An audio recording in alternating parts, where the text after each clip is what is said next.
Comment faire un bon état des lieux pour vous protéger correctement en tant que propriétaire? C'est ce qu'on va voir dans cette vidéo.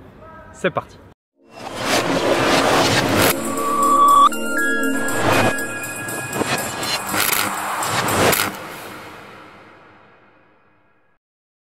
Bonjour très chers investisseurs, futurs millionnaires.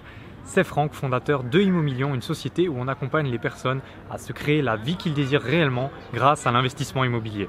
Avant de commencer, je vous invite à vous abonner à la chaîne YouTube en cliquant sur le bouton sous la vidéo et n'oubliez pas la petite cloche pour recevoir une notification et être alerté à chaque fois qu'une nouvelle vidéo sortira sur cette chaîne. Il y en a plusieurs qui sortent toutes les semaines, donc ça va vraiment vous intéresser. Comme promis, dans cette vidéo, on va voir comment faire et comment rédiger correctement votre état des lieux. C'est une petite étape de l'investissement, mais c'est une étape essentielle également parce que si c'est trop négligé, il y a des fois où ça peut bien se passer, mais il y a des fois où ça peut vraiment se retourner contre vous. Donc il est essentiel de rédiger un très bon état des lieux pour vous protéger correctement. Alors déjà, comment faire pour rédiger son état des lieux?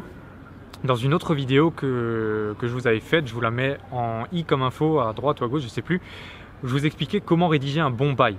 J'utilisais le site lebonbail.fr, donc je vous mettrai le lien vers le site dans la description et puis vers la vidéo. Sur ce site, vous avez également la possibilité de sortir un état des lieux pour le bail que vous venez de créer. Donc pour moi, c'est vraiment la solution idéale, ça fonctionne vraiment bien. Donc comment ça se présente? Je vais vous mettre une petite photo de l'état des lieux là sur la vidéo. Donc c'est un tableau finalement.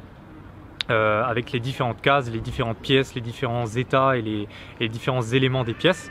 Donc ça fonctionne vraiment bien et cet outil elle est vraiment extraordinaire parce que c'est vrai que les baux que vous achetez dans le commerce, souvent vous avez juste une page avec un tableau complètement minuscule où vous pouvez presque rien écrire dedans et pour moi c'est l'incitation à bâcler le bail, à bâcler l'état des lieux pardon.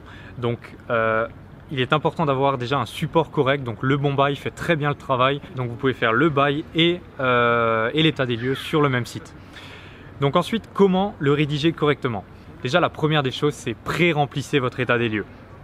On ne veut pas passer une heure à chaque fois avec le locataire à faire le tour de l'appartement et remplir les moindres égratignures sur n'importe quel mur. Donc vous pré-remplissez l'état des lieux et lors de l'entrée dans les lieux du locataire, voilà, vous lui présentez l'état des lieux qui est déjà pré-rempli.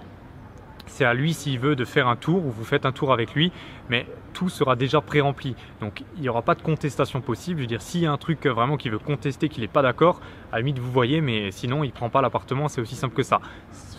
Ça augmentera votre force de négociation au moment de l'entrée dans les lieux du locataire puisque tout sera déjà écrit. En plus, ça vous permet de ne pas vous perdre le temps de re-remplir l'état des lieux à chaque fois parce que ça prend quand même du temps si on veut le remplir correctement. Donc vous le remplissez une fois correctement et après vous faites des copies et à la limite vous faites des mises à jour au fur et à mesure de l'usage du bien. À l'état des lieux, si vous louez en meublé, je vous conseille également, enfin c'est pas que je vous conseille, je vous recommande très vivement de faire l'état des lieux des meubles également. Donc vous mettez la liste du mobilier complet.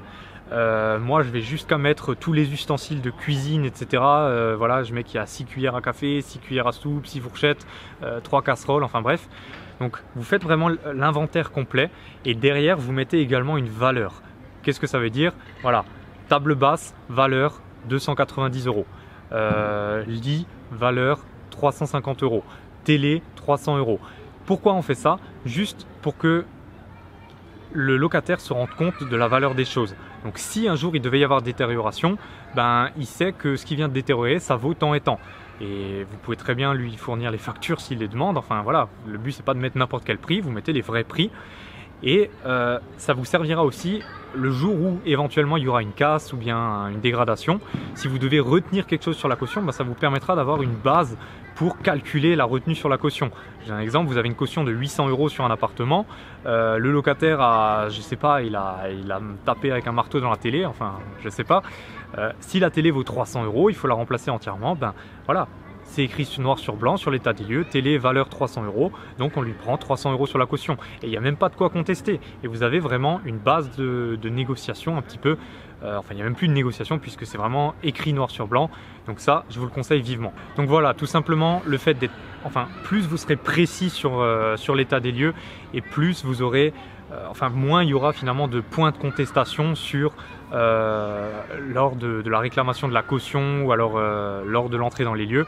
Tout sera clair, carré, précis et c'est vraiment ça qu'on veut. Ça permet d'éviter n'importe quel désaccord avec le locataire. Donc voilà, on arrive déjà au bout de cette vidéo. Si vous avez apprécié, n'hésitez pas à mettre un petit pouce bleu.